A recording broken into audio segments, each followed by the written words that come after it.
Ya baik, selamat pagi teman-teman semua.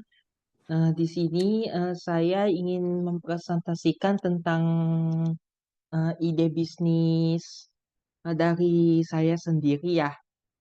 Jadi untuk ide bisnis dari saya sendiri ini saya apa membuat minuman yang umumnya itu berbeda dari ide bisnis mahasiswa lain, karena kan mahasiswa lain itu eh, mayoritas buat makanan ya, sedangkan saya itu ide bisnisnya minuman. Nah, untuk ide bisnis dari saya sendiri ini adalah minuman dari susu putih sehat atau white milk. Nah, untuk white milk sendiri ini merupakan ide bisnis dari sektor kuliner serta rasa susu putih tersebut yang umumnya memiliki rasa vanila. Mengusung konsep sehat ini yang dikarenakan isi kandungan dari susunya itu dapat menjaga kesehatan tubuh manusia dan sebagai minuman yang paling baik ketika sarapan. Biasanya ketika sedang sarapan itu kan biasa entah itu lauk sarapannya, entah itu roti, entah itu nasi. Biasanya tuh eh, menurut saya suka didampingi sama susu ketika sebelum beraktivitas, baik sebelum sekolah, berangkat sekolah atau berangkat kerja dan lainnya. Nah, dan sebagai minum yang paling baik ketika sarapan yang dikarenakan dapat meningkatkan semangat dalam beraktivitas di pagi hari, terutama ketika akan berangkat sekolah ataupun bekerja. Nah, ide ini muncul ketika banyak para siswa yang di sekolah atau pekerja gitu, ketika sedang beraktivitas ya, eh, suka cepat lelah dan mudah mendapat penyakit dikarenakan kurangnya penggunaan konsumsi dari susu putih ya. Oleh karena itu, adanya butuh dari wirausaha dengan membuat bisnis susu putih sehat yang dapat menjadi solusi untuk menjaga imun tubuh, kesehatan dari imun tubuh manusia, terutama terutama pada saat waktu sarapan ya, sudah dipaparkan sebelumnya.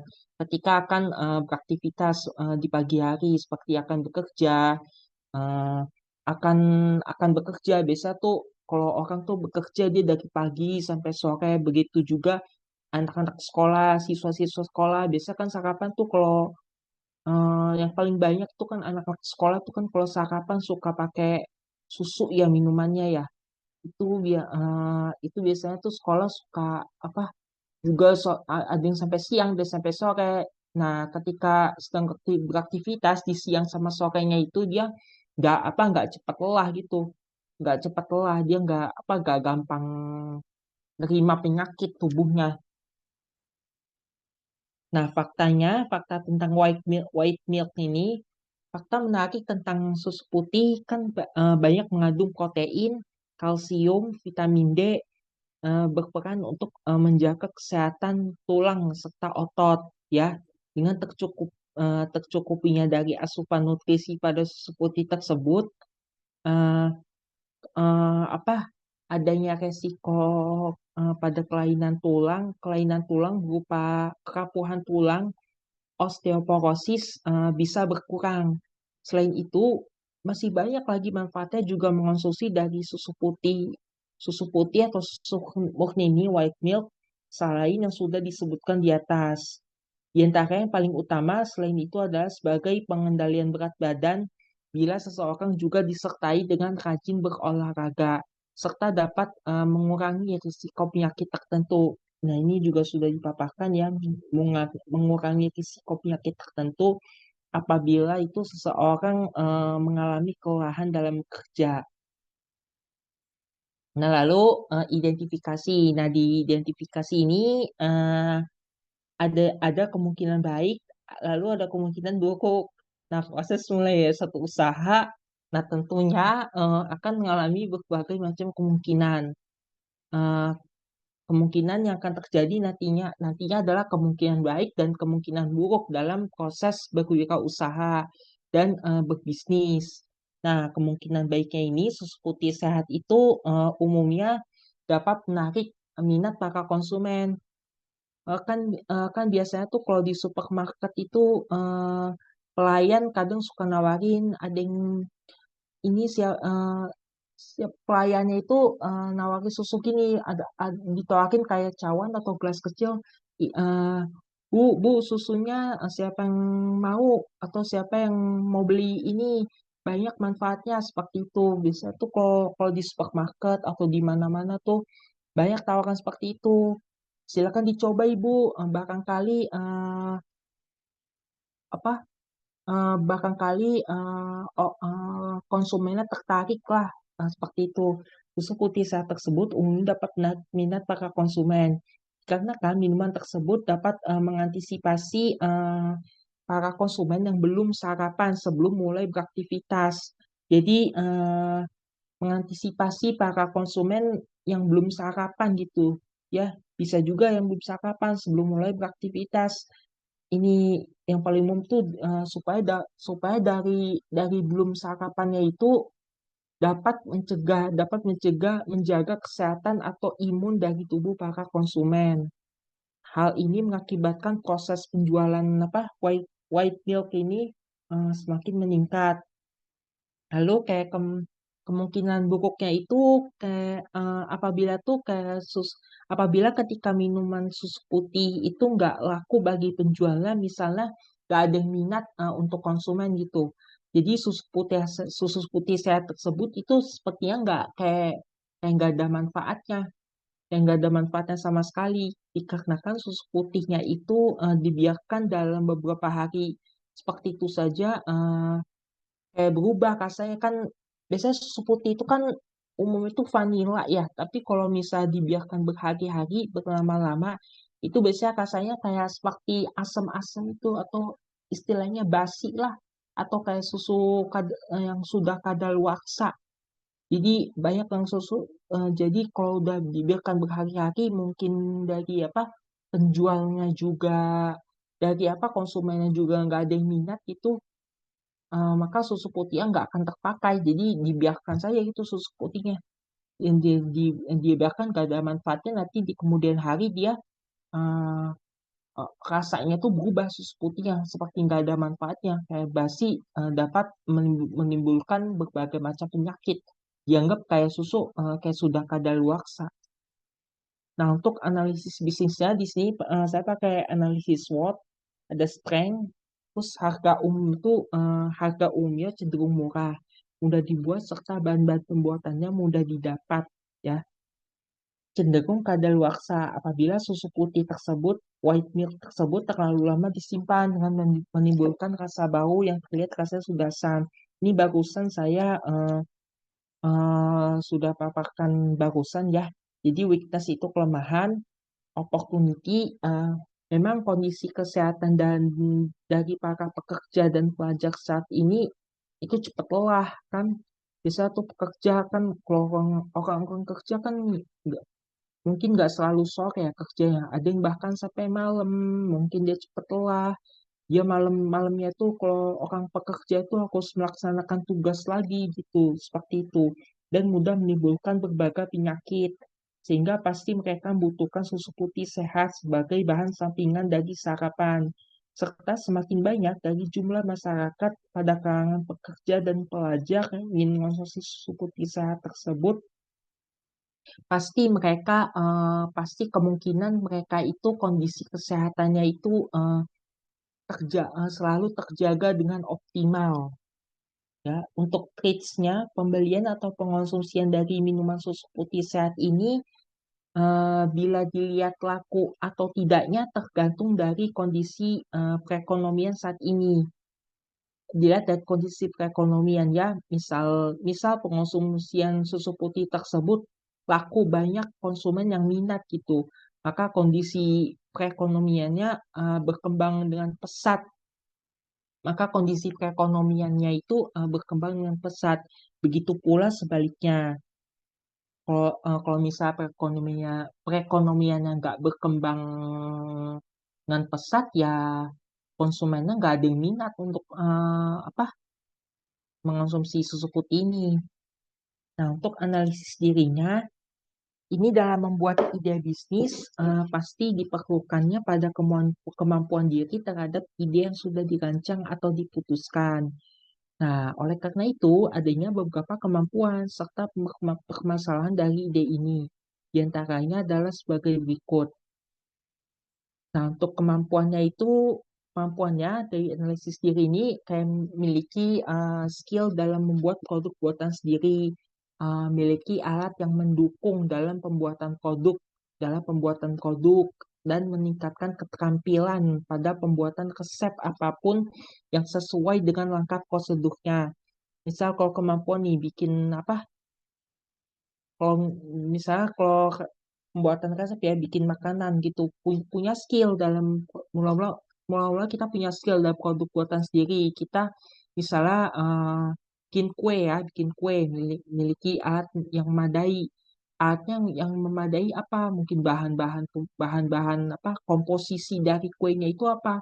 Misal komposisinya terigu, maka butuh terigu. Misalnya kayak butuh apa sih namanya tuh? Lupa alat-alatnya seperti apa. Yang aku inget tuh oven. Nah, oven juga maka butuh memiliki alat memadai. Nah, dan mendukung dalam pembuatan produk serta, nah, dalam proses pembuatannya eh, misalnya harus ngikutin langkah-langkah prosedurnya, eh, s- eh, misalnya harus masuki langkah-langkah harus harus sesuai dengan langkah-langkah prosedurnya dan proses pembuatan. Misalnya ada kemungkinan gagal atau enggak, misalnya tiba-tiba sukses atau enggak, itu bisa meningkatkan adanya keterampilan gitu dalam apa dalam masak misalnya atau berwirausaha atau membuat kreasi apapun lah ya. Untuk kendalanya, seorang wirausaha dalam proses pembuatan produk ini pasti membutuhkan bantuan tenaga wirausaha lainnya. Jadi nggak mungkin tuh wirausaha tuh membuat satu satu rancangan aja gitu, satu rancangan. Jadi apa ada rancangan itu rancangan ingin usaha apa sih? Jadi nggak hanya satu wirausaha aja, kan melainkan butuh wirausaha lainnya apabila produk ini dibuat dalam jumlah yang banyak banyak. Misalnya contohnya tuh kayak pabrik nih. Pabrik itu kan kata-kata pekerja itu kan melakukan usaha ya, dia melakukan produksi, dia produksi barang-barang, minuman, makanan. Itu kan nggak mungkin satu wirausaha saja, melainkan melainkan juga membutuhkan wirausaha lainnya atau pekerja lainnya supaya eh, supaya bisa supaya bisa dibuat dengan jumlah yang banyak dan menarik minat bagi para konsumennya. Nah, untuk rencana bisnis, analisis kebutuhan yang dibutuhkan bagi usaha adalah untuk mengetahui bagaimana proses pembuatan produk yang terbaik hingga dapat menarik minatnya pada konsumen dengan dilihat dari bentuk produknya, penggunaan atau pemanfaatan produk dan lain sebagainya. Ini dalam percobaan pembuatan produk, sebaiknya dibuat yang terbaik dengan berdasarkan prosedur atau resep yang sesuai. Jadi sebaiknya dibuat dengan yang terbaik dengan berdasarkan resep yang sesuai. Supaya produk tersebut dapat menarik minat bagi konsumennya ketika produk tersebut akan dipasarkan. Atau misalnya produknya itu akan diperjualbelikan.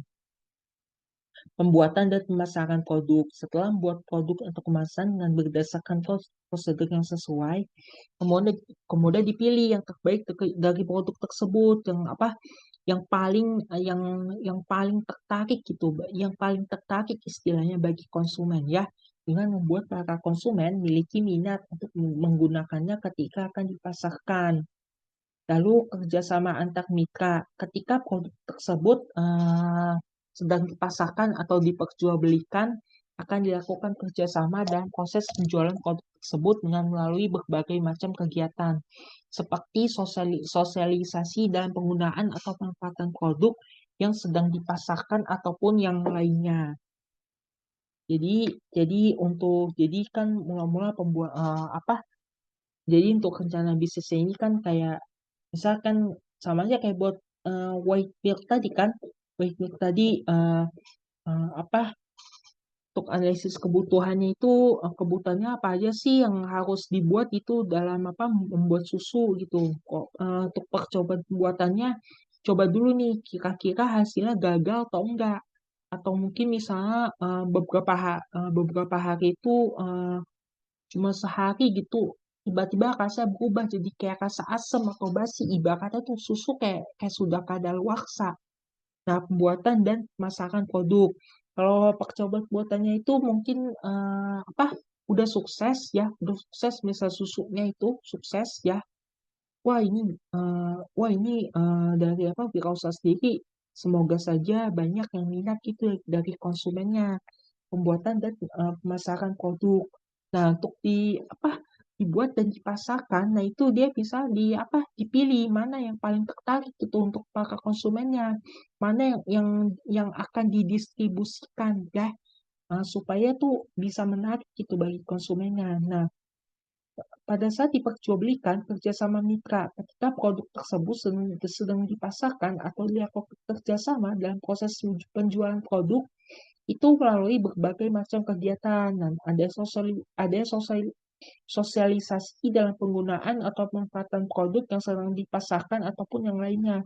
Ini sepertinya ini saya sudah paparkan sebelumnya ya. Ini kerjasama mitra misalnya kayak ada membuat suatu acara, ada sosialisasi gitu, ada tawaran misal kayak saya pernah lihat kayak gitu di supermarket atau di mana seperti itu banyak orang nawarin ini eh, pada apa yang apa minta konsumennya tuh untuk coba biasa biasa tuh susu ya yang coba susunya ini barangkali minat gitu bagi konsumennya ini dapat dapat menjaga imun tubuh atau mungkin banyak manfaat lain yang lainnya itu biasa orang itu dia bawa nampan berisi gelas kecil cawan kecil yang berisi susu-susu itu yang dipakai oleh si pelayan jadi nawarin ke konsumennya ya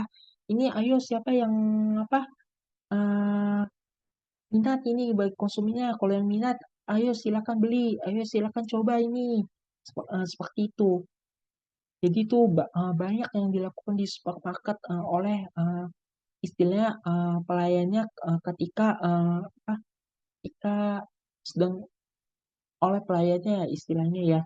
Nah, itulah sosialisasi dalam penggunaan atau pemanfaatan produk yang sedang dipasarkan ataupun yang lainnya.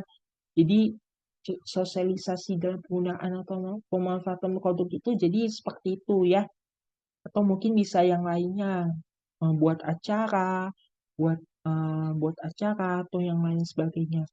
Nah, untuk role model ini jadi ini saya ambil dari ahli gizi ya yang sesuai dengan rancangan pembuatan produknya ini. Jadi rancangan dari wirausaha ini dia ahli gizi Indonesia mendirikan sekolah ahli gizi yang menggagas slogan 4 sehat 5 sempurna. Jadi namanya ini Prof. Purwo Sudarmo 4 sehat 5 sempurna. Dengan menetapkan slogan tersebut dapat membuat para masyarakat dan pemerintah Indonesia mulai menyadari terhadap kandungan gizi pada makanan dan minuman sejak tahun 1960-an. Selain ia menetapkan slogan tersebut, ia juga mendirikan sebuah sekolah ahli gizi atau akademi ahli ahli diet dan nutrition. Tapi nama tersebut dirubah menjadi Akademi Gizi. Selama ia menjadi seorang direktur lembaga makan rakyat Kemkes, ini antara 1952 sampai 1959, ia adalah orang pertama yang memperkenalkan ilmu home economic. Jadi proses kegiatan ekonomi dari rumah di Indonesia pada tahun 1957 yang sekarang dikenal sebagai ilmu kesejahteraan keluarga. sumber profil dari link ini, dari link tersebut. Baik, jadi itu penjelasan dari saya tentang apa rancangan wirausaha. Jadi ini apa pembuatan apa sih namanya susu putih atau white milk gitu yang apa yang bisa diperjualbelikan karena kan karena banyak manfaatnya gitu, banyak manfaatnya bagi apa bagi konsumen gitu, terutama pada saat sebagai bahan sampingan dalam sarapan ketika mulai beraktivitas supaya pada saat tubuhnya lelah itu tubuh nggak gampang menerima penyakit, itu yang paling utama, dan masih banyak lainnya, dan masih banyak lagi. Jadi seperti itu rancangan apa wirausaha dari saya sendiri ya. Bila ada tanggapan dari pihak lain silakan ditanggapi. Terima kasih. Baik, terima kasih Bintang ya, sudah banyak yang disampaikan ya Bintang. Cukup menarik juga apa namanya idenya. Cuman ini Bintang mungkin perlu apa sih disampaikan ya, maksudnya apa sih bedanya dengan yang sudah ada di pasaran gitu Bintang, apa namanya nilai lebihnya itu seperti apa gitu, ada di bagian mana Bintang, dan proses pembuatannya seperti apa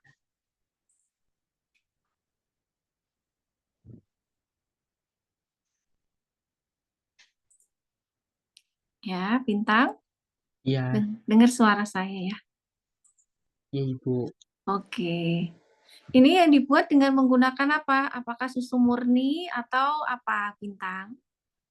Susu murni Ibu. Oh, susu murni.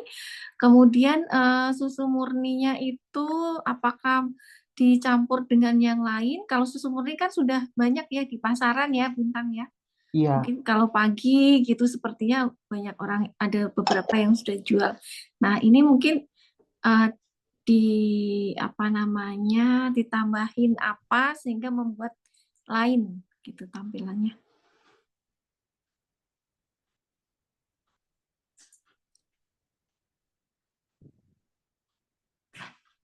Ya, Bintang, dengar ya suara saya.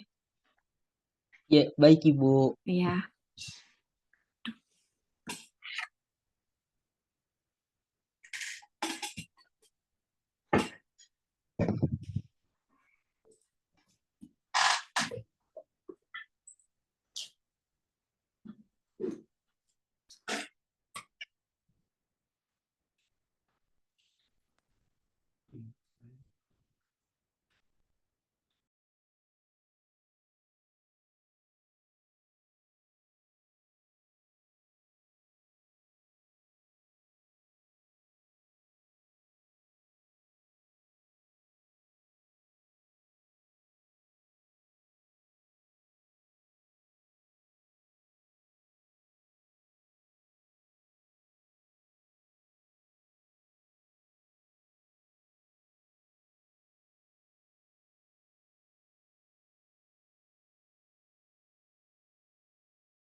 Oke, nanti kalau belum punya jawaban, mungkin nanti di ini lagi ya, Bintang ya, dicari apa namanya, apa sih yang membedakan dengan yang sudah ada di pasaran, sehingga nanti mempunyai nilai lebih gitu ya, Bintang ya. Ibu, ya, Ya, ya, iya Ibu, jadi belum lengkap karena itu baru rancangan yang belum pasti seperti itu. Karena kan nanti wirausahanya itu kan secara kelompok, nanti kan saling iya. diskusi mau wirausahanya seperti apa. Jadi ini wirausaha belum pasti, entah nanti ada bahan-bahan dalam buatannya atau bagaimana. Oke. Ya, nggak apa-apa. Apa namanya? Apa disampaikan ide bisnisnya secara individu ini kan sebagai awal ya, awal dari apa ide-ide yang muncul dari personal ya, individu dari mahasiswa walaupun nanti dilakukan secara berkelompok. Ya, Bintang? Ya baik Ibu. Oke. Oke, terima kasih Bintang. Oke, selanjutnya siapa lagi? Selanjutnya saya, Ibu. Oh ya, Bir Nadine. Iya, Bu. Silakan Bir Nadine. Izin share screen ya, Bu.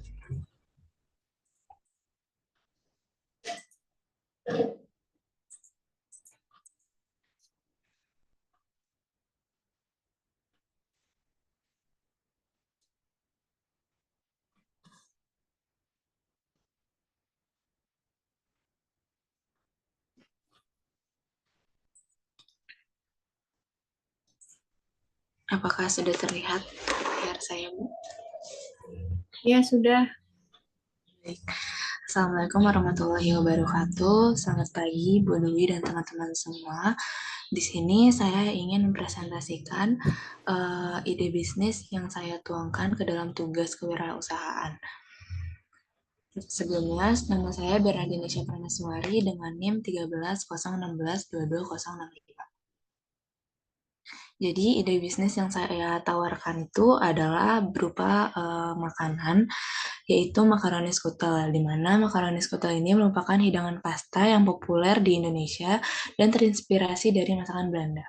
Berbahan dasar makaroni yang dicampur dengan bahan-bahan seperti daging cincang, ayam atau sapi, bisa juga seafood, keju, susu, krim, dan telur.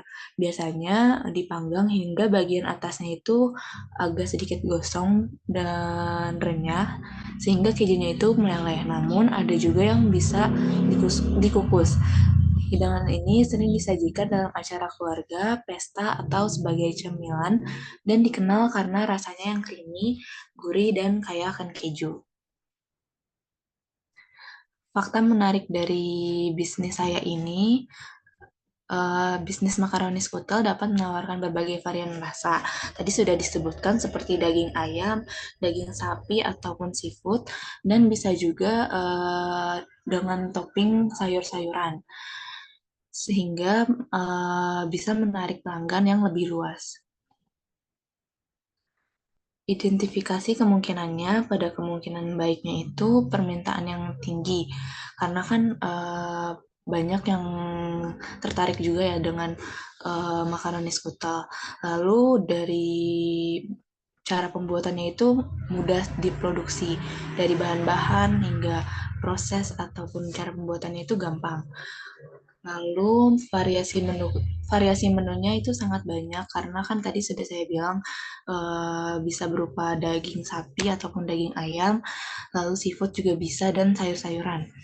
Lalu peluang untuk bekerja samanya juga sangat besar. Kemungkinan buruknya itu, pertama, persaingan tinggi. Kan karena banyak orang yang tertarik dengan makaroni skutel, makanya banyak pedagang lain yang tertarik untuk berjualan hal yang sama. Lalu secara konsumen yang berubah-ubah, dan ketersediaan bahan baku yang kadang tuh kan suka naik turun ya. Selanjutnya di analisis SWOT-nya, yang pertama itu ada strength. Hidangan yang makaroni skutel ini hidangan yang populer di kalangan remaja. Lalu proses pembuatannya yang sederhana dan dapat disajikan di kemasan yang mudah dibawa dan dapat dipanaskan. Lalu dapat menawarkan berbagai varian rasa seperti ayam, sapi, dan sayuran, serta versi sehatnya yang rendah kalori atau gluten free. Selanjutnya, weakness-nya, selera konsumennya itu yang dapat berubah-ubah, dapat membuat produk itu cepat usang. Lalu banyaknya bisnis makanan siap saji yang sudah ada membuat sulit untuk berkembang. Selanjutnya, fluktuasi harga bahan baku yang dapat mempengaruhi biaya dan profitabilitas. Selanjutnya ada opportunities. Yang pertama, memanfaatkan media sosial dan e-commerce untuk menjangkau pasar yang lebih luas. Selanjutnya, meningkatnya minat terhadap makanan sehat dapat dimanfaatkan dengan menawarkan variasi yang sesuai. Lalu, terus mengembangkan produk baru untuk menarik pelanggan. Yang terakhir ada treats. Yang pertama, potensi masalah kesehatan. Kan bahan-bahannya itu ada susu, keju, telur, dimana itu kan mungkin ada yang beberapa orang yang memiliki alergi terhadap bahan-bahan itu yang dapat mempengaruhi reputasi bisnis. Selanjutnya ada banyaknya bisnis makanan siap saji yang bisa menurunkan harga pasar.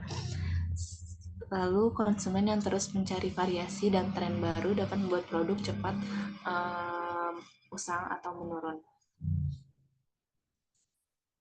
Selanjutnya ada analisis diri, melakukan analisis diri dalam konteks ide bisnis makanan skutel sangat penting untuk memahami kekuatan, kelemahan, dan persiapan saya dalam menjalankan bisnis ini. Berikut adalah beberapa aspek yang perlu dipertimbangkan. Yang pertama, kemampuan saya memiliki kemampuan dalam memasak yang cukup baik, terutama dalam membuat hidangan pasta.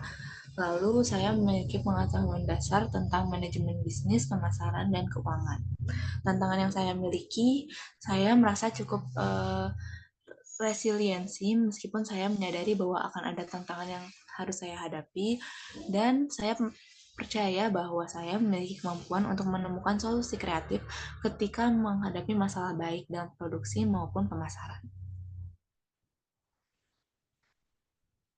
Nah, rencana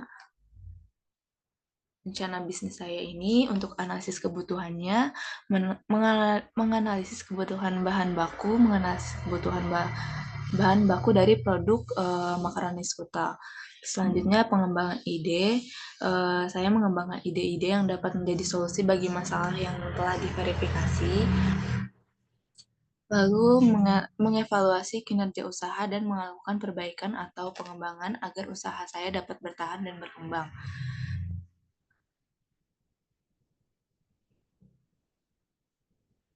Selanjutnya ada role model. Di sini role model saya itu adalah Michelle Alex, di mana beliau merupakan salah satu konten kreator di TikTok, di mana kontennya itu berupa masakan, sehingga saya tertarik untuk mencoba resep beliau yang tentang makaroni skutel, dan di mana resep beliau itu sedikit berbeda dengan saya, jadi saya tertarik untuk mencobanya. Seperti itu, Bu. Mungkin ada tambahan dari teman-teman atau Ibu Dwi.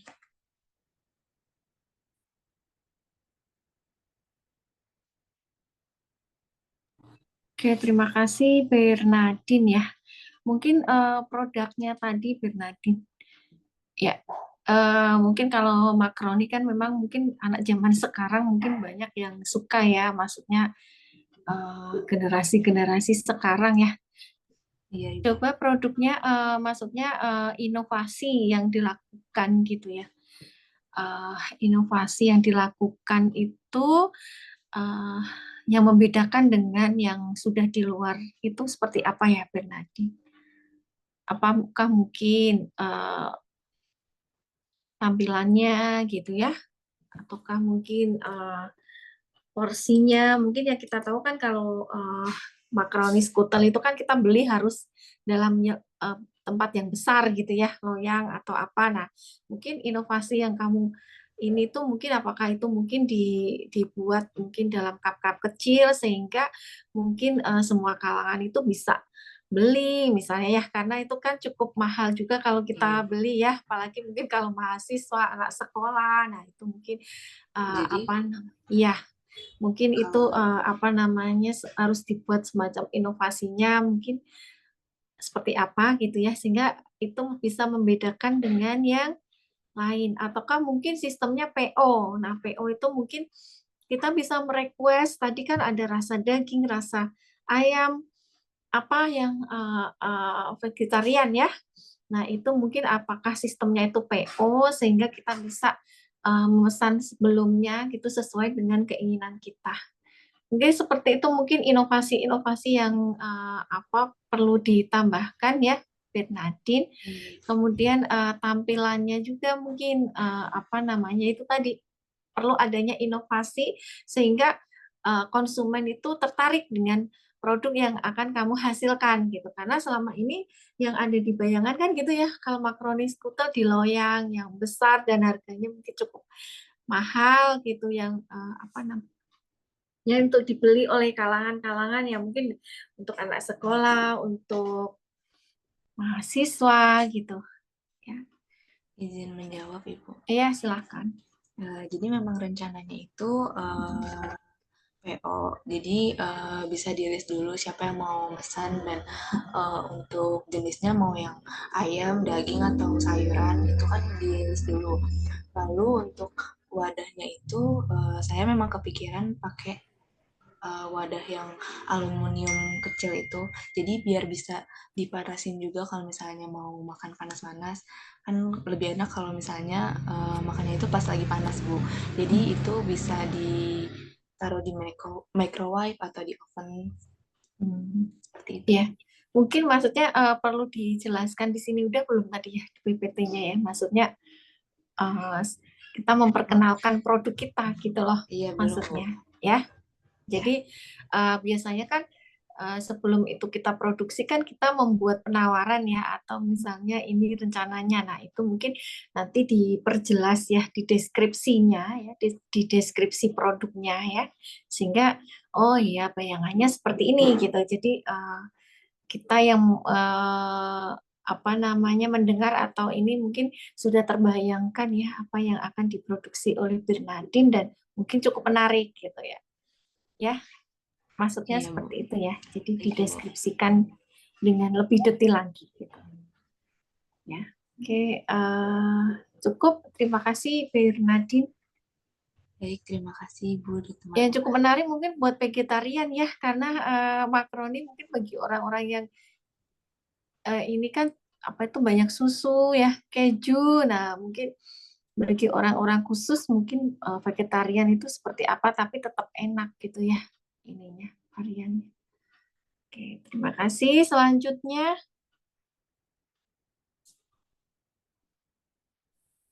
Izin share screen, Ibu.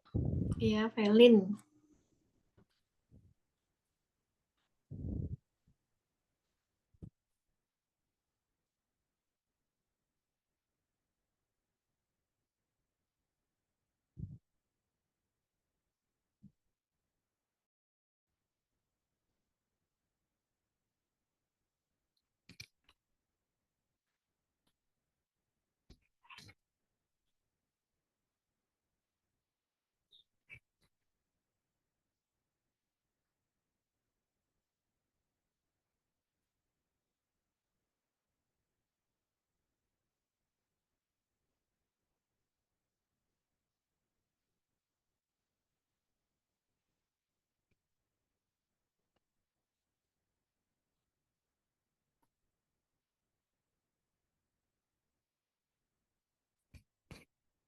Apakah sudah terlihat? Di saya itu masih muter-muter begitu, Velin. Ya, udah. Oke. Izin off cam ya, Ibu. Iya, silakan. Jaringannya kurang stabil.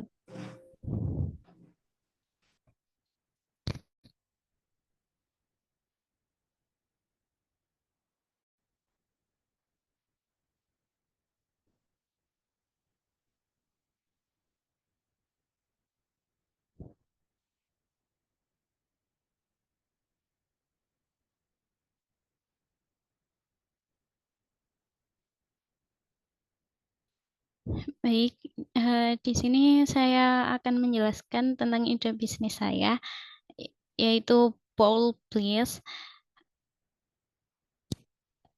Perkenalkan, saya Velina Miratul Insia dengan NIM 1211 3002. Selanjutnya yaitu Bold Please merupakan ide bisnis dalam sektor kuliner berfokus pada penyajian rice bowl yang tidak hanya mengenyangkan tetapi juga menggugah selera. Nama Please mencerminkan kebahagiaan dan kepuasan yang diharapkan pelanggan saat menikmati hidangan. Dengan setiap suapan, Bowl Please bertujuan untuk memberikan pengalaman kuliner yang memuaskan dan menyenangkan. Nama ini terinspirasi oleh tren makanan modern yang mengedepankan kepraktisan dan kelezatan. Rice bowl yang merupakan adaptasi dari donburi Jepang telah menjadi pilihan populer karena kemasan yang praktis dan beragam pilihan lauk serta toppingnya. Bowl Please ingin menangkap esensi tersebut dengan menawarkan menu yang bervariasi dan inovatif. Bowl Please menyasarkan kalangan muda dan profesional yang mencari makanan cepat saji namun tetap berkualitas. Dengan gaya hidup yang sibuk, banyak orang yang mencari pilihan makanan yang tidak hanya cepat tetapi juga sehat dan lezat. Brand ini ingin menjadi pilihan utama bagi mereka yang menginginkan kenyamanan tanpa mengorbankan rasa. Kemudian fakta tentang nasi. Nasi adalah sumber energi yang menyediakan sekitar 242 kalori dan 53 gram karbohidrat dalam setiap cangkirnya. Selain itu, nasi juga mengandung protein, zat besi, vitamin B6, zinc, dan magnesium. Kandungan seratnya yang rendah membuat nasi mudah dicerna. Jadi mudah untuk mengenyangkan konsumen. Kemudian selanjutnya yaitu identifikasi. Saat memulai sebuah ide usaha, pasti akan dihadapkan pada berbagai kemungkinan. Kemungkinan ini nantinya akan menjadi panduan dalam menjalankan bisnis. Di sini ada dua kemungkinan, yaitu yang pertama kemungkinan baik, banyak peminat pada produk. Yang kedua yaitu modal awal yang rendah. Yang ketiga yaitu banyak variasi produk. Kemudian adapun kemungkinan buruknya antara lain yaitu persaingan yang ketat, selera konsumen yang berubah-ubah, dan kemudian kualitas bahan baku yang rentan. Di sini tuh yang dimaksud rentan itu mudah basi. Jadi harus tetap fresh. Kemudian yang selanjutnya yaitu analisis SWOT. Yang pertama yaitu strength. Di sini strength-nya yaitu mudah, praktis, dan beragam variasi.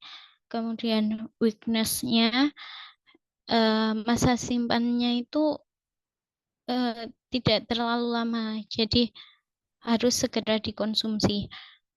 Kemudian tingkat persaingannya yang tinggi. Kemudian selanjutnya opportunities. Opportunities-nya di sini yaitu variasi menu dan inovasinya yang beragam, terus target pasar yang luas. Kemudian threats-nya yaitu perubahan selera konsumen dan keterbatasan modal. Selanjutnya yaitu analisis diri. Dalam memulai bisnis, tentu dibutuhkan kemampuan pribadi terkait ide yang kita kembangkan.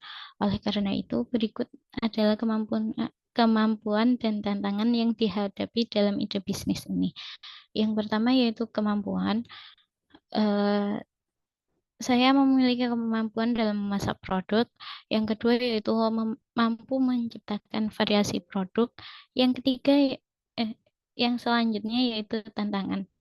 Tantangan dalam memulai bisnis ini yaitu perubahan selera konsumen dan tren makanan yang sangat cepat, kemudian tingkat persaingannya yang tinggi. Kemudian ada rencana bisnis. Yang pertama yaitu analisis kebutuhan. Analisis kebutuhan diperlukan untuk memahami target pasar, menentukan lokasi penjualan dan mengidentifikasi pesaing di sekitar lokasi yang dipilih. Kemudian yang kedua yaitu percobaan pembuatan. Percobaan pembuatan produk dilakukan untuk menemukan resep yang disukai banyak orang, memilih bahan baku berkualitas dengan harga yang terjangkau, serta menciptakan jenis kemasan yang menarik dan praktis. Kemudian langkah selanjutnya yaitu pembuatan. Setelah percobaan pembuatan selesai, kita dapat menyusun jadwal produksi yang teratur untuk memastikan kualitas rasa dan kebersihan makanan tetap terjaga. Yang terakhir yaitu pemasaran. Pemasaran akan dilakukan melalui media sosial untuk mempromosikan produk dengan gambar menarik dan penawaran khusus. Kemudian selanjutnya role model saya yaitu Hairul Umam Bento. Beliau ini adalah pendiri dari Bento Coffee. Jadi beliau ini pelopor bisnis kuliner yang menawarkan bento dengan cita rasa lokal dan bahan berkualitas. Fokus pada penyajian praktis dan bergizi. Mereka menyasar pelajar dan pekerja kantoran dengan strategi pemasaran kreatif dan pemanfaatan platform digital.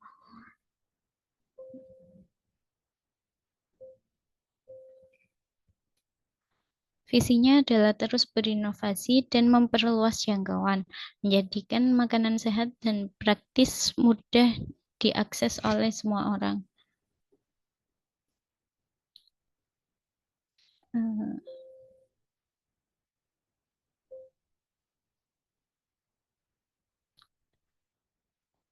Barangkali ada yang mau menanggapi dari teman-teman atau Ibu Dwi. Oke, terima kasih Velin ya. Mungkin dari awal dulu Mbak, deskripsi produknya ya. Jadi ini semacam apa ya, nasi ya, nasi rice bowl. Bentuknya apakah nanti bulat-bulat seperti ini Mbak? Iya Ibu. Bulat-bulat terus nanti ditaruh di mangkok itu atau seperti apa? Ataukah ini dibalut dengan apa itu namanya yang hijau itu apa sih? Rumput Nori. laut itu ya? Atau seperti apa? Kalau dalam pikiran saya itu ini ditempatkan di mika atau kertas makan itu loh Ibu, yang kecil. Cuma kan nanti belum tahu lagi modelnya gimana. Oh gitu. Jadi bayangannya kalau nasi ini ya apa namanya kan seperti lebih bagus kalau mungkin dibalut sama nori tadi Mbak. Ya Iya kan? Ibu, kan Maksud- nanti banyak variasinya. Nanti ada yang Mhm. dibalut dengan nori atau nanti ada yang dibalut dengan telur gitu. Iya, bayangannya kalau enggak kan kayaknya kesannya kayak jadi becek-becek gitu loh. Maksudnya nanti kurang menarik ya. Jadi memang harus di ini. Terus kemudian nanti bayangannya ada di mangkok gitu ya. Isinya berapa biji gitu. Iya Ibu. Oh gitu. Terus lanjut slide selanjutnya. Oke, terus. Nah, daya tahan ininya kira-kira berapa ya? Ini sistemnya nanti apakah PO ataukah seperti langsung dijual gitu atau bagaimana? Helen. Kalau dalam pikiran saya sepertinya PO Ibu. Karena ini tahan daya tahannya kan Nggak lama ya, nggak maksudnya lama. seperti itu Ya. ya. Jadi sistem PO. Nah, terus bayangan saya itu sih, menurut saya tampilannya dulu ya. Mungkin kalau bentuknya seperti ini kayaknya tampilan balutannya itu mungkin dipercantik lagi ya, sehingga kita sebagai konsumen itu lebih tertarik ya untuk apa namanya. Cuman idenya cukup baik karena ini kan praktis ya bagi beberapa orang yang mungkin untuk makan itu supaya lebih praktis. Ini kayak di itu ya, di Indomaret itu kan ada ya, di Indomaret yang apa itu yang Onigiri. segitiga itu ya. Apakah seperti itu ya, Velin? Kayak gitu Iya, bayangannya. iya Ibu. Hmm. Ya oke. Cuman mungkin ini lebih fresh dalam artian tanpa pengawet gitulah ya. Mungkin nilai lebihnya ada di situ mungkin ya.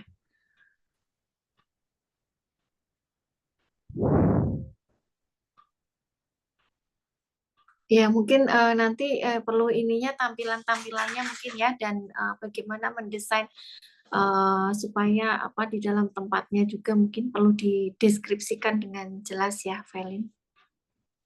Baik Ibu. Oke.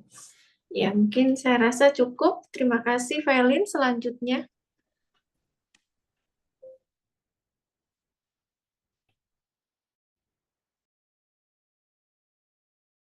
Baik, Ibu. Tunggu sebentar ya, Ibu.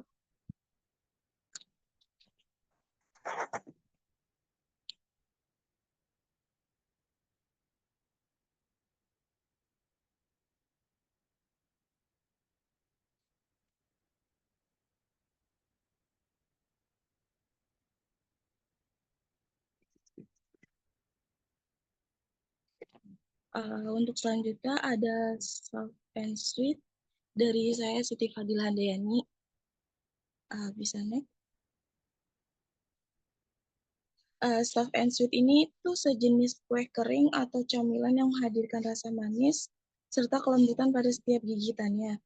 Ada berbagai macam varian cookies yang ditawarkan seperti butter cookies, coklat chip cookies, almond cookies, peanut butter cookies, Nutella stuffed cookies, dan masih banyak lagi varian yang tersedia di soft and cookies ini.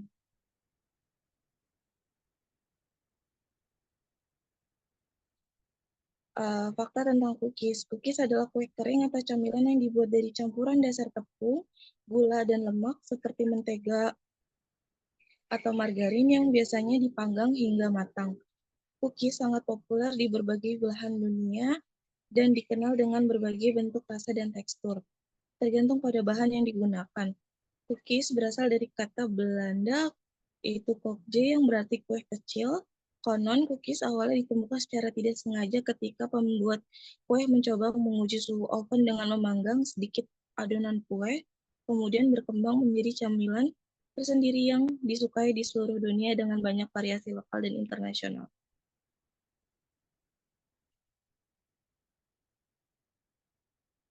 Bisa next. Identifikasi kemungkinan-kemungkinan yang terjadi pada ide bisnis ini, yaitu kemungkinan baiknya mungkin permintaan konsumen yang tinggi dan bertambahnya varian yang akan ditawarkan, dan kemungkinan terburuknya persaingan yang ketat serta perubahan selera konsumen. Analisis SWOT-nya itu strengths-nya, rasa dan bentuk dapat diinovasikan sesuai minat konsumen, biaya bahan baku relatif terjangkau, tidak menggunakan bahan pengawet. Weakness-nya, produk tidak dapat bertahan lama, ketergantungan pada harga bahan baku, serta kapasitas memproduksi terbatas. Opportunities, disukai banyak kalangan, dapat berinovasi pada kemasan, serta strategi pemasaran pada media sosial. Threats-nya, persaingan antara perusahaan, perubahan pola makan konsumen, dan regulasi pemerintah mengenai gula. Analisis diri, kemampuan saya memiliki skill untuk membuat produk, serta memiliki kreativitas dalam membuat inovasi produk. Kendalanya, tidak mampu membuat produk dalam jumlah besar, serta kurang mahir dalam bidang pemasaran.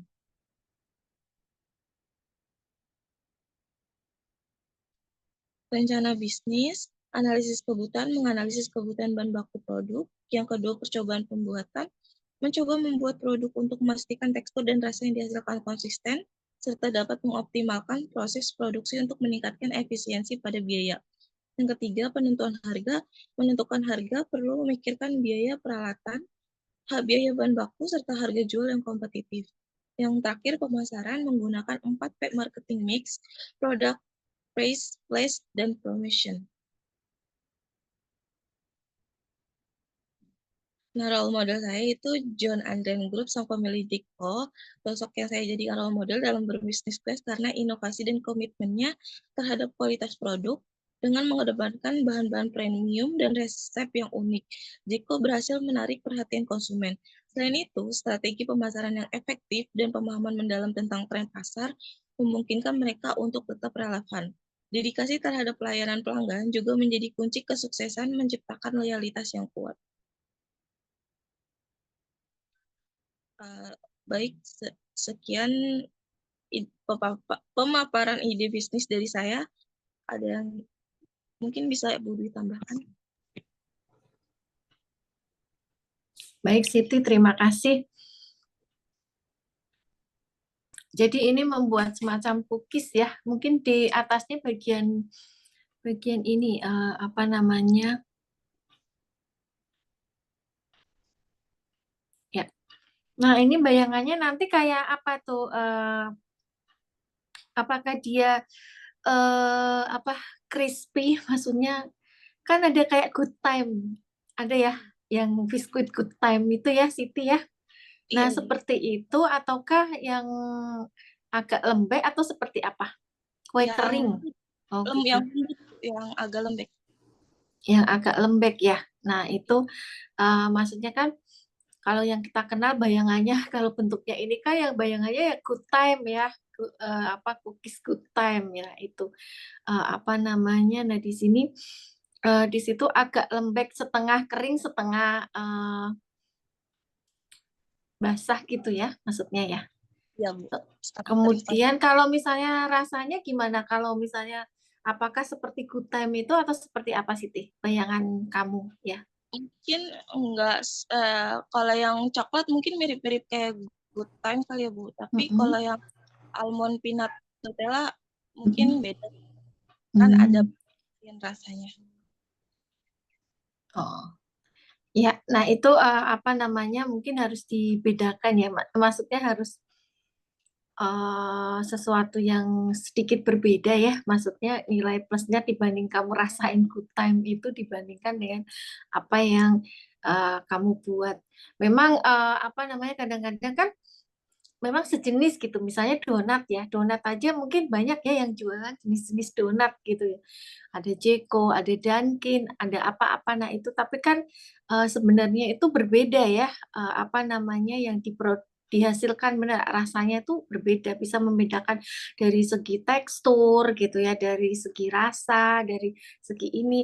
Nah ada juga saya menemukan gitu ya kayak donat tuh Jeko seperti ini, Dunkin tuh seperti ini. Ternyata ada loh yang variasi atau kombinasi antara Jeko dengan Dunkin ya tengah-tengah gitu.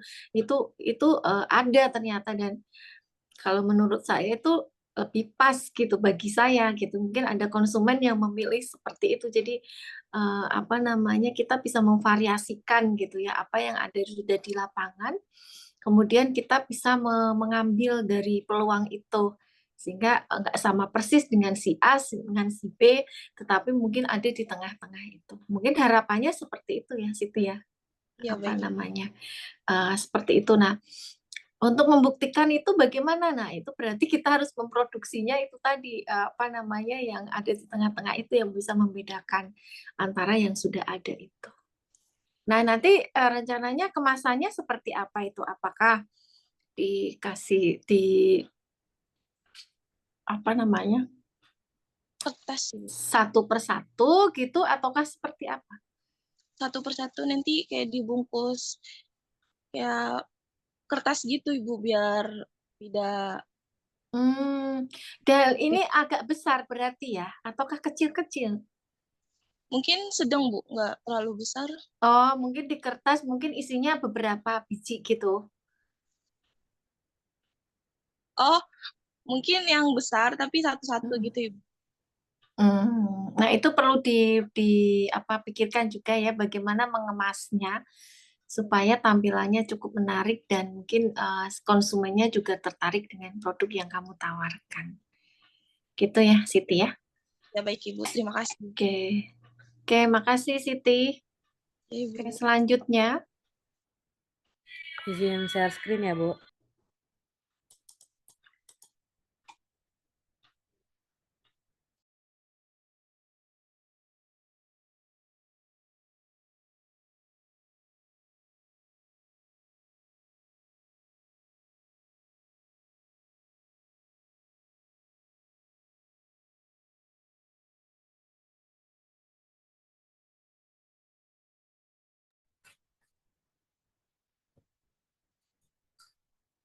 Nah, di sini ada ide bisnis saya, yaitu namanya Crips Delight atau Crips Day.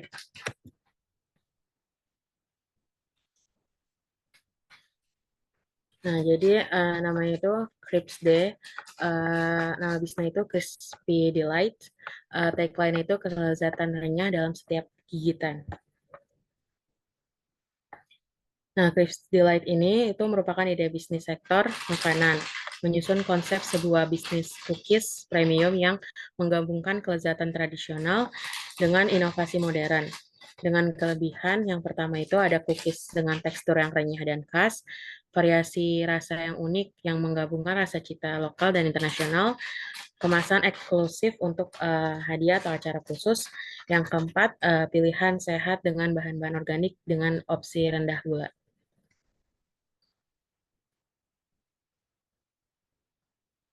Terus di sini ide ini muncul ketika melihat banyak konsumen yang ingin memakan cookies renyah dengan rendah gula.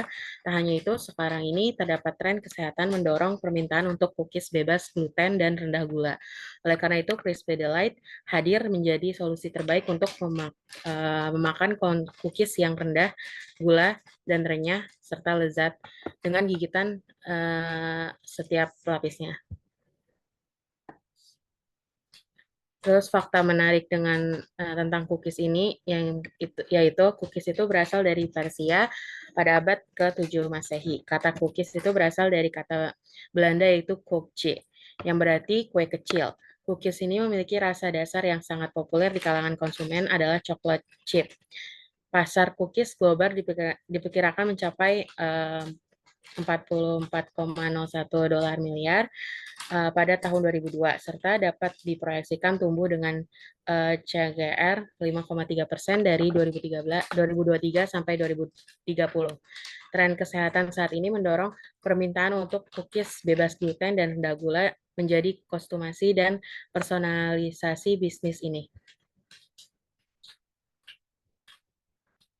Identifikasi kemungkinan baiknya, yang pertama, produk itu menarik minat konsumen. Yang kedua, rasa yang disajikan cocok dengan konsumen. Yang ketiga, penjualan online dan penjualan langsung ke konsumen meningkat. Yang keempat, pemasaran yang sesuai dengan target sasaran. Yang kelima, meningkatkan permintaan untuk camilan sehat.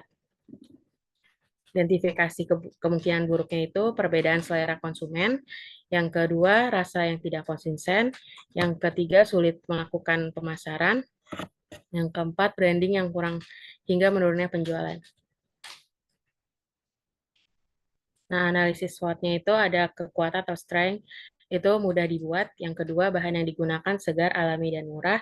Yang ketiga, rasanya mudah divariasikan. Nanti misalnya rasanya itu ada red velvet, ada marshmallow, dan lain-lain.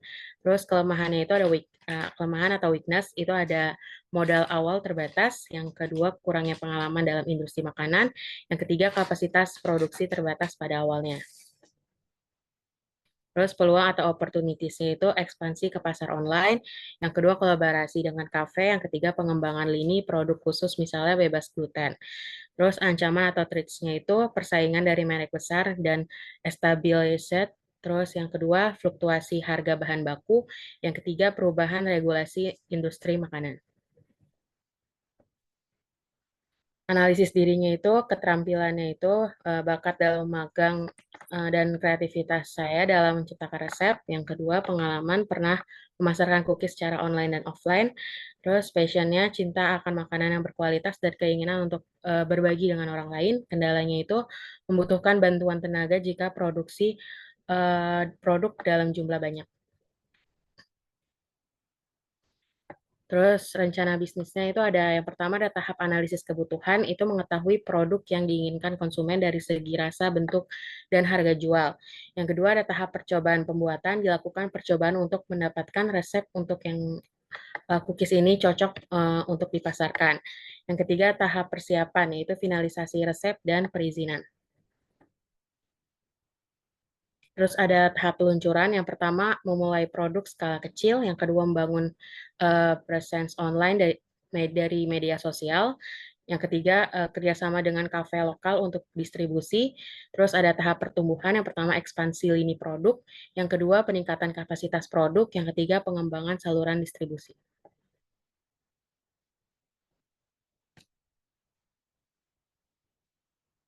Nah, ini role model saya, itu ada Kathleen King. Dia adalah wanita yang lahir dan dibesarkan di sebuah peternakan di Southampton, New York. Kerap dipanggil dengan Kathleen, ialah pendiri sekaligus pemilik dari Ted Baked Shop. Salah satu ide bisnis yaitu cookies, di mana salah satu inovasinya adalah cookies tipis dan renyah yang disajikan dengan kemasan dan desain yang khas. Cukup sekian dan terima kasih. Ini presentasi ide bisnis saya. Bagaimana Ibu, ada yang mau Iya, terima kasih Meta. Slide yang tadi Mbak yang produknya ya, ini sama ya, cookies juga ya. Oke, mungkin yang membedakan ini lebih tipis begitu Meta. Ya, lebih crispy. Kayak almond crispy ya, pernah nggak yang Ya, ada ya. di kaleng, terus ada almond crispy ya, bener nggak? Ya, benar Bu. Nah, apakah seperti itu ataukah seperti gimana? Yang bagian Ya seperti itu. Jadi dia lebih crispy dan renyah gitu kayak biskuit. Nah, oke. Mungkin apa namanya kalau mau dicoba ya, mungkin kalau almond crispy itu kan agak mahal juga harganya ya. Apa namanya? Nah, itu mungkin sedikit menurunkan ini, tetapi kita apa namanya terjangkau gitu harganya. Mungkin seperti itu. Ya, Bu. Sebentar.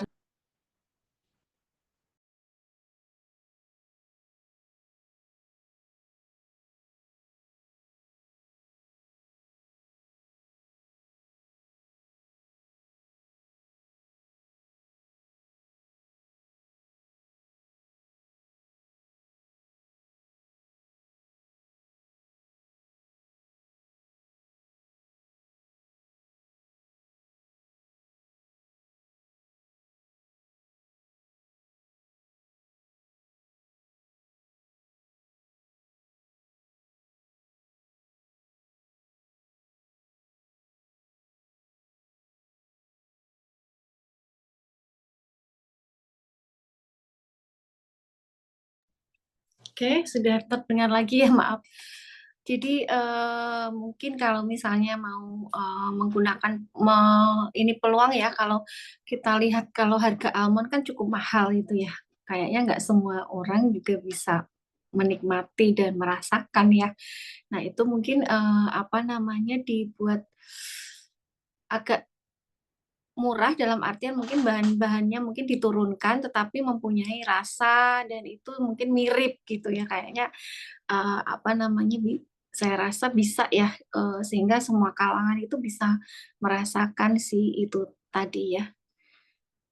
Itu sih mungkin masukannya Meta untuk Ya, ininya ke depannya ya mungkin. ya baik Bu. Jangan lupa juga mungkin kemasannya juga mungkin Meta juga kan kalau nggak salah tuh kalau almond itu kan kayak di apa sih yang di plastik di vakum ya kalau nggak salah ya di vakum ya ininya supaya renyahnya itu awet gitu kalau lihat itu. Nah itu mungkin apa namanya sebagai gambaran aja sih, ya, Mita.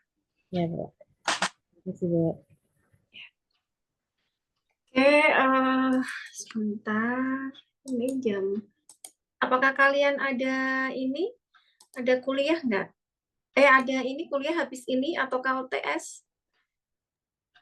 Untuk kelas Penmat B tidak ada apa-apa setelah ini. Oh, ini Penmat B kan ya? Iya, Ibu. Ya. Oke, mungkin presentasi dicukupkan dulu ya. Nanti selanjutnya saya akan mungkin saya memberikan materi, melanjutkan sedikit materi ya. Selanjutnya, berarti sudah sampai berapa orang tuh Mbak PC ya? Udah dicentang-centang kan ya? Sampai dengan Meta ya? Ibu sampai dengan Mita dan sama Bintang tadi yang pertama. Kurang 11 lagi. Ya baik, nanti lain waktu selanjutnya ya. Oke, kita lihat sedikit aja mengingatkan ya bahwa di dalam berbisnis itu perlu adanya etika ya. Ya nggak hanya semua ini tuh perlu etika ya, mengingatkan aja bahwa di sini etika bisnis itu juga diperlukan gitu ya. Jadi kita ingat kemarin-kemarin juga sudah pernah kita bicarakan ya bahwa menjadi wirausaha itu bukan jalan pintas ya untuk menjadi kaya gitu ya. Jadi menjadi wirausaha itu butuh sebuah perjuangan gitu ya, perjuangan yang saya rasa cukup berat gitu ya. Mungkin kalau kita melihat pengusaha-pengusaha itu kita wah seneng ya mereka bisa berhasil dan lain sebagainya. Tapi di balik itu perjuangan yang luar biasa untuk menjadi seorang wirausaha. Nah kemudian apapun yang dilakukan, kewirausahaan itu tidak dapat dibangun dalam tempo sekejap ya. Nah, kalau kita merasa bahwa mungkin dalam waktu singkat itu kita sudah mengatakan berhasil gitu ya, kita perlu mengecek apakah fondasi usaha itu sudah cukup kuat gitu ya. Kemudian periksa apakah sukses yang diperoleh itu diraih dengan jujur dan halal, kita renungkan gitu ya. Kemudian apakah bisnisnya itu real atau fiktif, spekulatif, ataukah ada pihak-pihak lain yang dirugikan. Nah, itu hal-hal itu yang mungkin perlu selalu direnungkan gitu ya. Kemudian, nah di sini ada nih pertanyaan mungkin yang direnungkan oleh calon-calon wirausaha. Mungkin ya kalian kan salah satu calon mungkin wirausaha gitu ya. Di sini yang pertama adalah apakah benar ada cara yang instan yang halal untuk menjadi kaya gitu ya. Apa yang dilakukan orang agar ia itu menjadi kaya gitu ya. Apakah dengan kaya itu otomatis akan menjadi wirausaha dan apakah Anda sudah pantas atau sudah saatnya hidup bergelimang harta. Nah, di sini dari renungan-renungan ini ya, jadi kita berusaha dengan memegang teguh nilai etika sedari sekarang gitu ya, dan jangan berkompromi sekecil apapun. Kemudian kita harus bisa membangun karakter ya, karakter diri dan memiliki sebuah reputasi. Nah,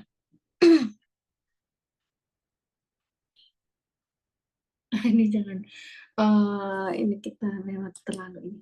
Nah, bagaimana berbisnis itu dengan etis gitu ya. Nah, di dalam berbisnis kita itu yang pertama harus berperilaku jujur ya dalam menjalankan aktivitas bisnis. Jadi ini meliputi seluruh aspek dalam menjalankan usaha. Kemudian kita harus mentaati tata nilai. Kemudian walk and talk. Jadi bermakna konsisten antara apa yang dilakukan dengan apa yang diucapkan. Kemudian kita harus memahami ya mengenai etika di dalam berbisnis. Usaha yang langgeng itu adalah usaha yang dijunjung oleh nilai-nilai etika.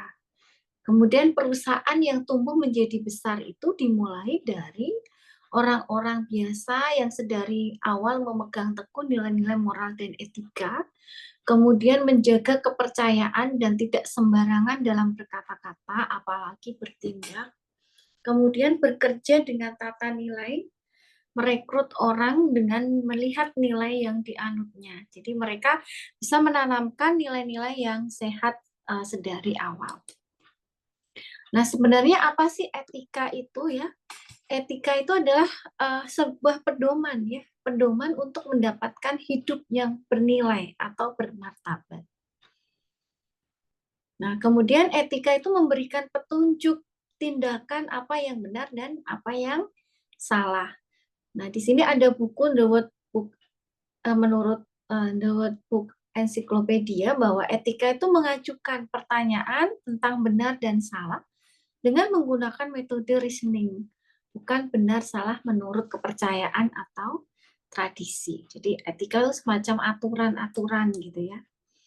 Nah, oleh karena itu selalu ada reason ya, alasan mengapa kita harus memegang teguh etika. Jadi kita perhatikan pernyataan berikut ya di sini dan lihatlah apa yang Anda akan lakukan dan kalau Anda konsisten menjalankan apa yang Anda katakan gitu. Ini ada menurut Maxwell 1982 gitu ya. Misalnya yang dikatakan adalah saya bilang kepada karyawan datanglah ke kantor tepat waktu.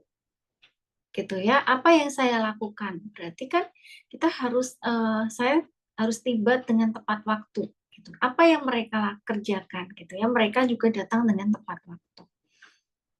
Kemudian yang dikatakan di sini yang saya katakan bahwa bersikaplah positif. Berarti artinya saya lakukan adalah saya menunjukkan sikap yang positif. Berarti harapannya mereka yang mereka kerjakan juga sama. Mereka akan berperilaku positif.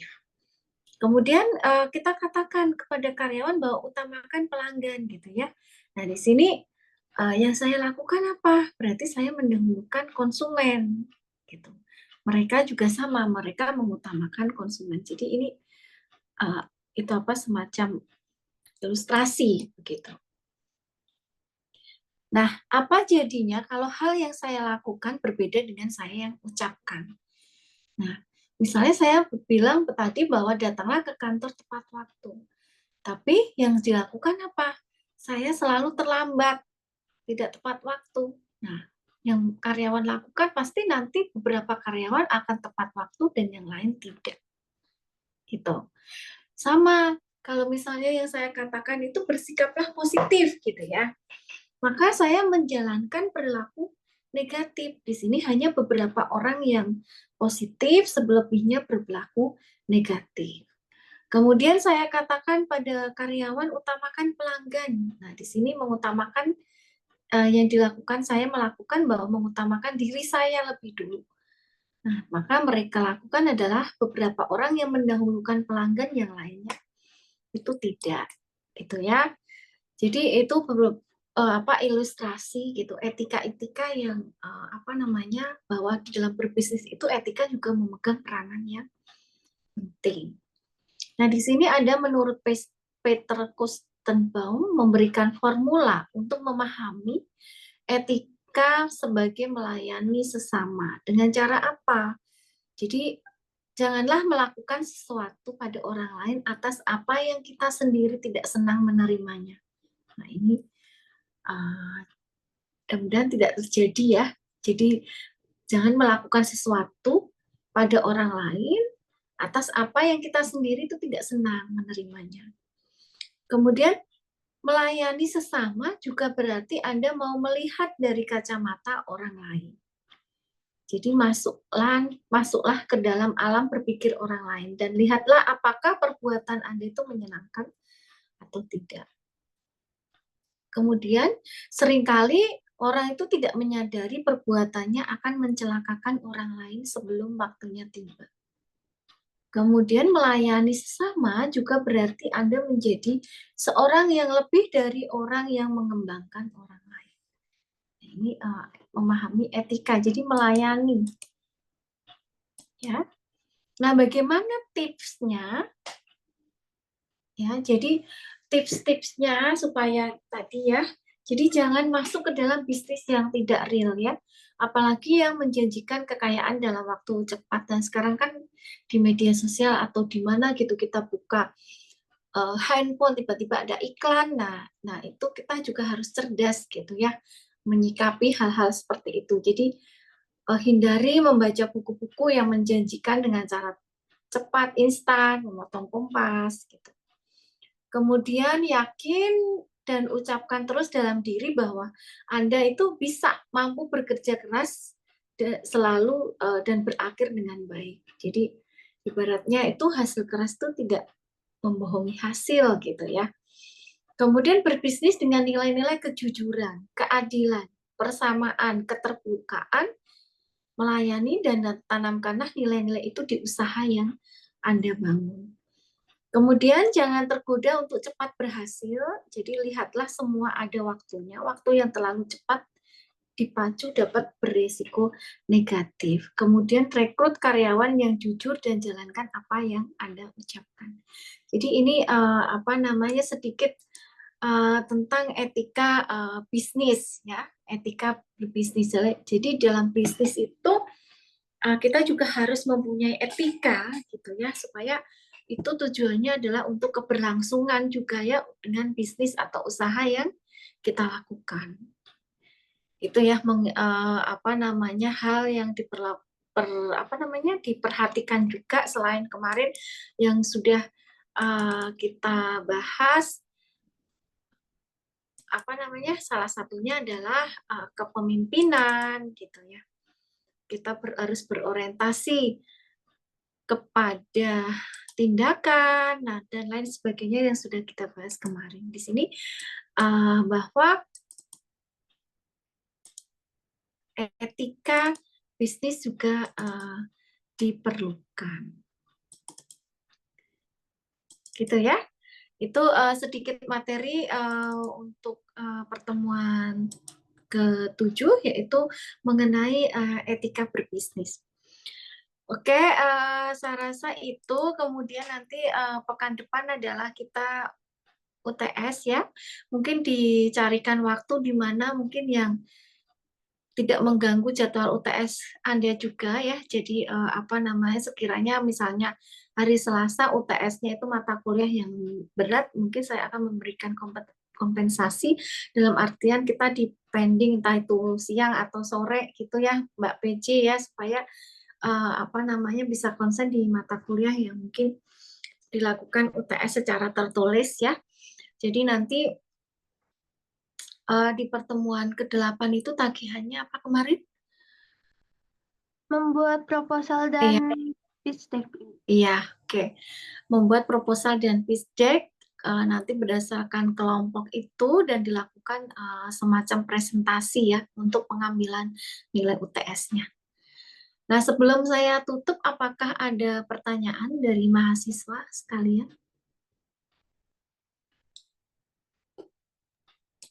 Ibu, saya Permisi. ingin bertanya. Oh, Ibu tanya.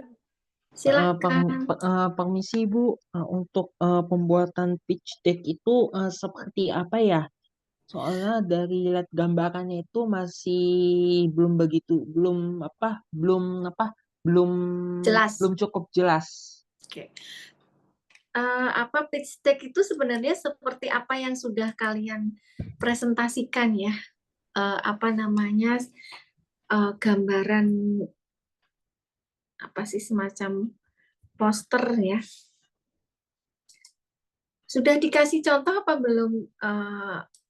Ya seperti yang Anda lakukan itu sudah merupakan salah satu pitch deck, ada gambarnya, ada semacam presentasi singkat ya.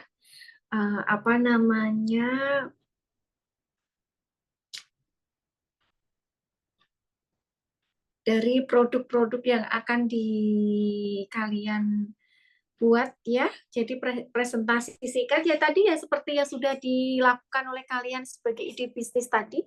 Cuman dipercantik lagi dan diperbagus lagi tampilan-tampilannya ya sehingga lebih menarik ya. Artinya di situ bisa memudahkan dan memberikan penjelasan ya hal-hal yang penting dan poin-poin yang memang ditonjolkan di dalam itu tadi presentasinya tadi.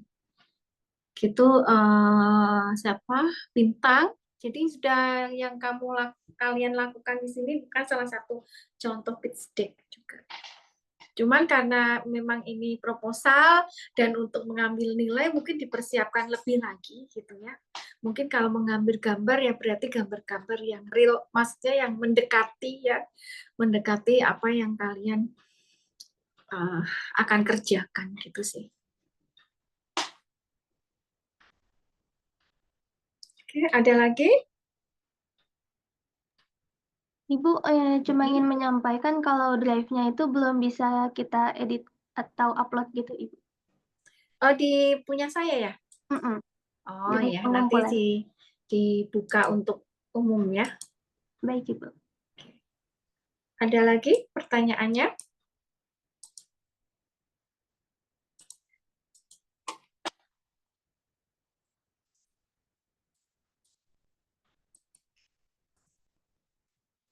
Kalau tidak ada, mungkin saya tutup sampai sekian dulu ya teman-teman ya. Silakan mempersiapkan UTS-nya untuk pekan ini dan pekan depan. Mudah-mudahan berjalan dengan lancar ya. Selamat belajar juga. Tolong semaksimal mungkin dalam menempuh UTS-nya. Mungkin difoto dulu Mbak Meliana untuk dokumentasi pertemuan hari ini. Baik, Ibu. Oke, untuk teman-teman boleh untuk on cam sebentar.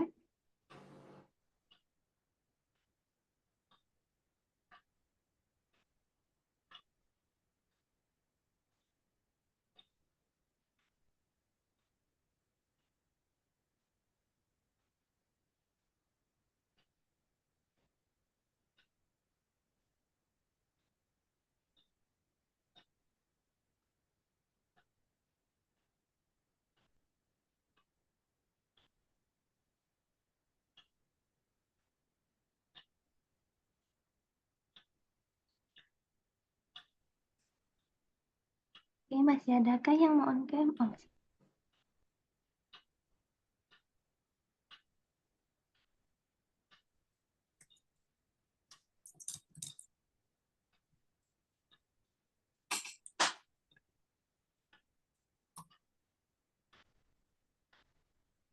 oke. Kita screenshot. 1, 2, 3.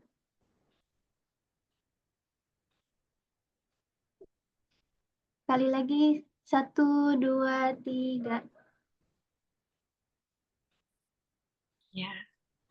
Oke, terima kasih ya teman-teman. Selamat UTS, selamat belajar ya. Mudah-mudahan hasilnya bagus di UTS-nya ya. Oke, sekian. Terima kasih. Assalamualaikum warahmatullahi wabarakatuh. Waalaikumsalam warahmatullahi Terima kasih, wabarakatuh. Bu. Terima kasih banyak, Ibu. Terima kasih banyak, Ibu.